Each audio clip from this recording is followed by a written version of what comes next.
Houston, hold on to your hats. Strong cold winds are moving into southeast Texas Sunday. I'm talking about winds gusting over 20 miles per hour from sunup to sundown. The winds are out of the north and will bring a taste of winter. Sunday morning, we're waking up to the 50s and 60s, and Monday morning, temperatures are in the 30s and 40s.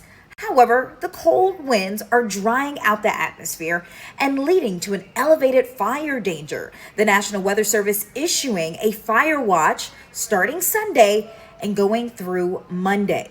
So please avoid any activities that could spread flames and be mindful if you're going to be heating your homes with space heaters. You want to keep them away from other furniture pieces in your home.